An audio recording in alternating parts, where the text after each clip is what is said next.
Welcome to the Success Sensei podcast for anyone interested in success, happiness, and balance. We'll teach you how to be a black belt at life. And now, your host, former professional fighter, multiple world champion, entrepreneur, and investor, Robert Devane.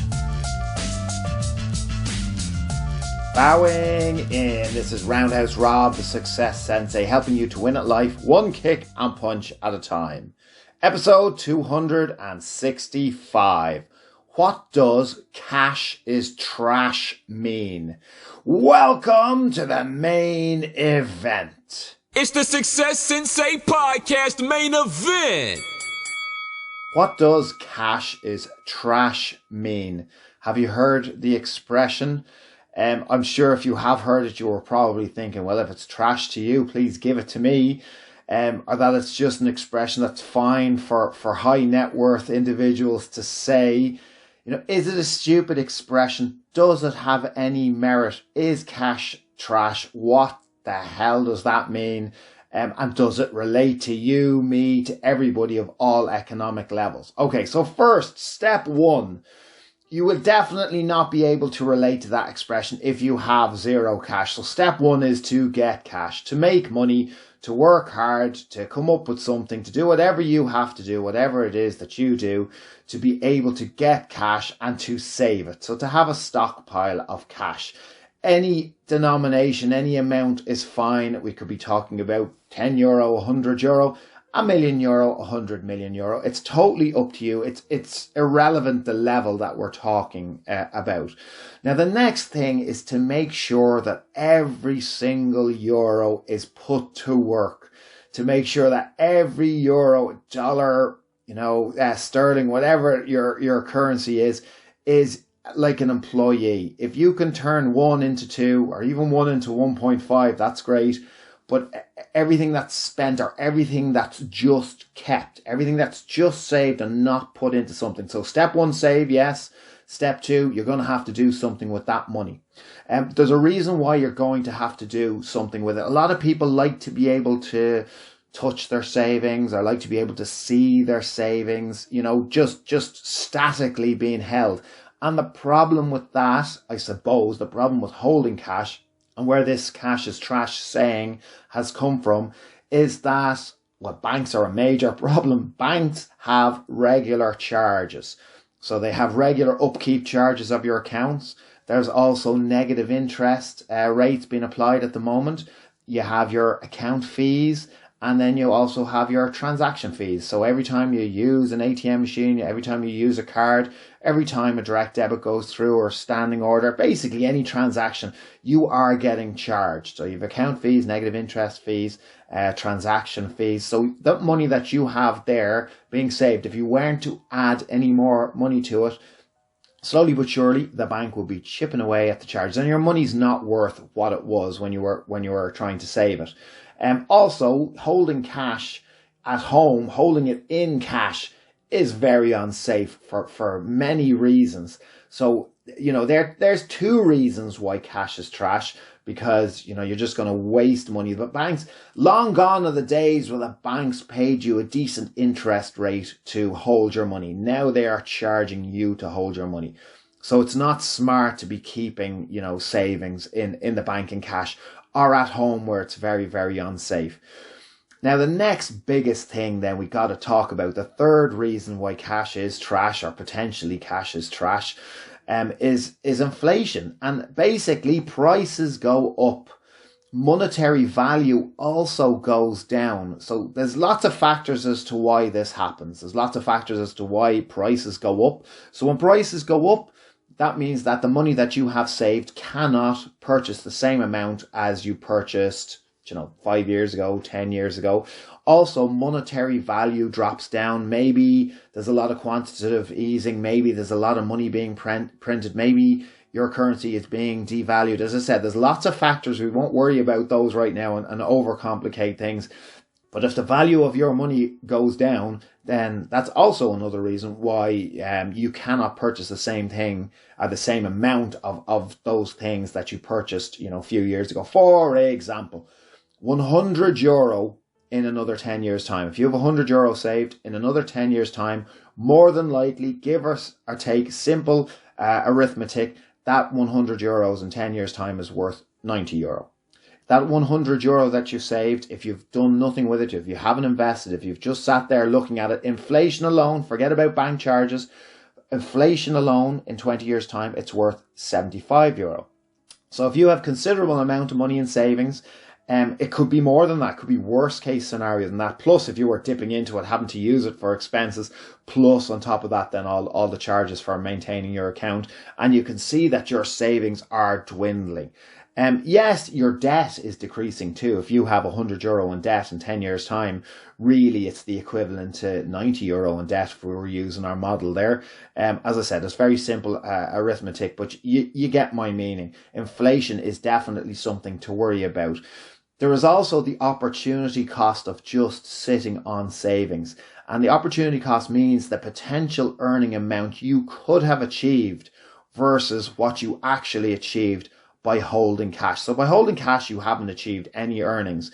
But if you compare it to what you could have achieved in other investment vehicles that you could have put your money, you could have put that your €100 into something that made you, even marginal interest gains, as opposed to just saving it and it's just decreasing due to inflation and due to fees, etc.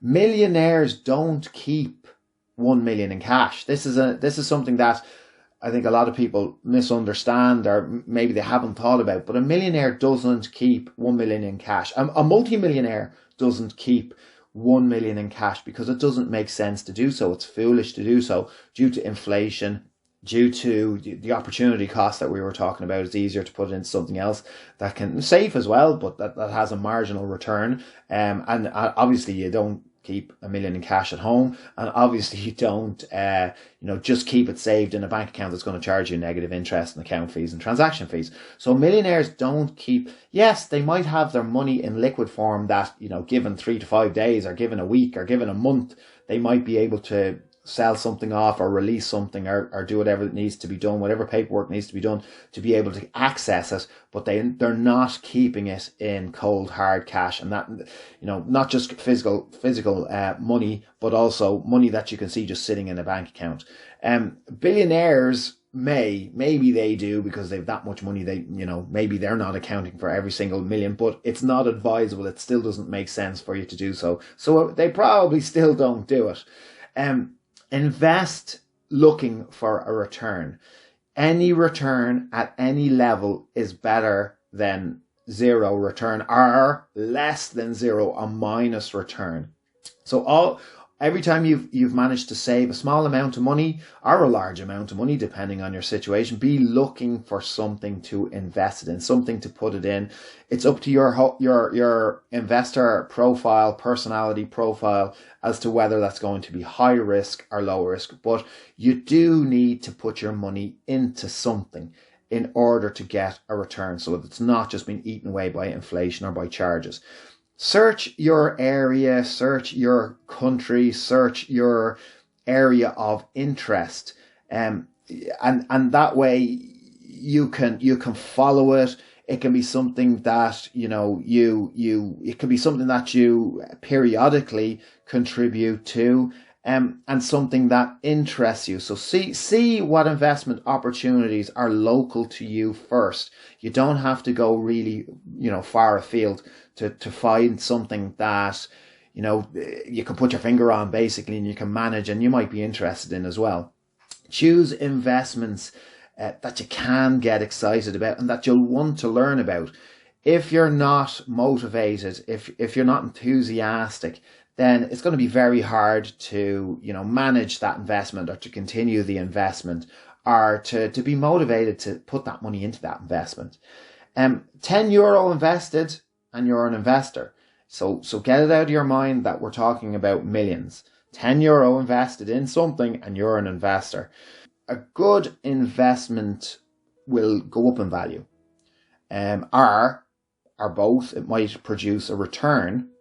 It should facilitate you to make more. I mean, so if you've invested in knowledge, in books or in a course, that directly might not make you a return, but indirectly it does facilitate you to make more money. So it is still an investment. So an investment is something that goes up in value, or produces a return, or facilitates you to make more money, or you can borrow based on its value. So you can use it as leverage to get something else. So you don't have to extract your money. You can borrow off it. So that's 4 different ways that it'd be great if you hit those 4 points with one investment. But you know what I mean? An investment should either go up in value or produce a return, or facilitate you to make more, or you can borrow based on its value, which is leverage we're talking about. So what kind of investments are out there? What opportunities are available to you? As I said, don't be afraid to search locally, search your country and see what kind of investments are available to you, because every region is different. But yes, we can talk about stocks, we can talk about shares and bonds, government bonds, we can talk about cryptocurrencies, we can talk about property, we can talk about art. In fact, we could talk about anything that you could trade, that you could buy and sell, whether large or whether small, any items. So flipping cars is another one if you had that expertise. Yes, unit trusts and pensions. Forestry is one that's used as well. Whiskey, alcohol, fine wine. You could invest in a business, either starting one, or purchasing one, or franchising one. Yes, you could also invest in online trading or online selling. Then you have peer-to-peer investing as well. You also have commodities like gold, silver, diamonds. That's just a rough idea. Some of those might seem highbrow, some of those might be lowbrow. There's a gamut, a full range of trading opportunities for everybody at all levels. You don't have to be a professional trader to be an investor. You can invest at any level. It should be open to everybody. It is open to everybody. Yes, you have to do a little bit of legwork. Yes, you have to do a bit of research, which is why I'm saying pick something that interests you or potentially could interest you in the future. There is no point in just trying to hold on to your money or look at your money on a screen. If you want it to multiply, if you want it to leverage, if you don't want it to lose its value, if you in any way believe that cash is trash, and I know it's a hard one to get your mind around, because saving and holding, it is very motivating, seeing it or touching it or looking at the zeros on the screen. It absolutely is. But the point, if you're not actually doing something with it and you're not continually contributing to your savings, then it would decline and it is losing value. So that alone should be motivating you to look into something, if you haven't done so already, to maximize your investments and to really look at, as I said, your risk profile and what you'd be prepared to put your money into that's going to make you a return, whether a small return or whether a large return. And there's many opportunities out there. Message me if you want any advice or if you have any input. I would love reviews, comments, criticisms. Everything is much appreciated. Thank you for listening. I'm Roundhouse Rob, the Success Sensei. Life is a fight you can enjoy and win. Bowing out. This has been the Success Sensei, fighting the winning fight. So add us, subscribe, like, and comment. Keep those hands up and keep moving forward.